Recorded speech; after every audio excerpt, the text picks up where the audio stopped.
தவக்கால திருப்பயணம் தொடங்கியிருக்கிறோம். திருமுழுக்கு அருளை வளர்ப்பதற்கு இந்த காலம் மிக சிறந்த காலம்.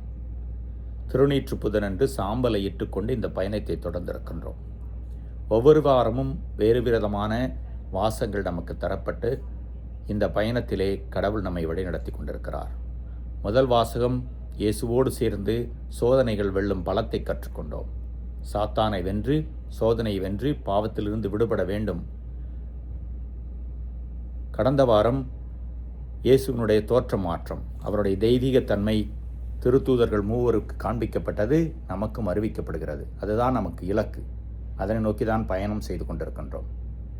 இந்த வாரம் வாழ்வழிக்கும் நீரோற்றாக இயேசு வருகிறார். முதல் வாசகத்திலே இஸ்ராயல் மக்களுக்கு பாலைவனத்திலே பாறையிலிருந்து தண்ணீர் தந்து அவர்கள் தாகத்தை தணிக்கிறார். தூயாவியானவர் அருள் நம்மை ஊற்றாக வழிநடத்துகிறது. நாம் மாற்றம் காண்கிறோம். அந்த மாற்றம் இயேசுவால் வந்தது என்பதை 2ஆம் வாசகத்திலே புனித பவுல் தெரிவிக்கிறார். நற்செய்தி வாசகத்திலே அந்த சமாரிய பெண் இயேசுவை வாழ்வழிக்கும் ஊற்றாக, முடிவில்லா வாழ்வு தரும் ஊற்றாக கண்டுகொண்டவுடன் ஓடிப்போய் மகிழ்ச்சியை தெரிவிக்கிறார். பலரை அழைத்து வருகிறார். நான் பாவி, நான் தீண்டத்தகாதவள் என்ற குற்ற உணர்விலிருந்து எழுந்து மெசியாவினுடைய பிரசன்னத்தை ஏற்றுக்கொண்டதனால், உணர்ந்ததனால் இந்த மாற்றம் அவர்களே வந்தது. இந்த தவக்காலத்திலே நாம் பல தீர்மானங்களை எடுத்திருக்கலாம்.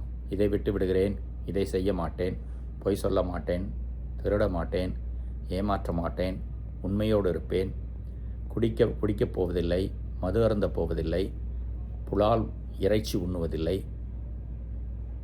மன்னிக்கப் போகிறேன். இப்படி நம்முடைய எல்லா சொல்லும் செயலும் மாற்றம் காண வேண்டுமென்றால் உள்மனதிலே அந்த மாற்றம் உருவாக வேண்டும். இயேசுவை அனுமதிப்பதனால் மட்டும், அந்த அருளினால் மட்டும்தான் இந்த மாற்றம் வரும். வாழ்வழிக்கு மூற்றாக இயேசு நம் உள்ளத்தில் இருக்கிற பொழுது அந்த வாழ்வழிக்கு மூற்று நம்முடைய செயலிலே, சொல்லிலே மாற்றமாக, நன்மையாக, புண்ணியமாக வெளிப்படும்.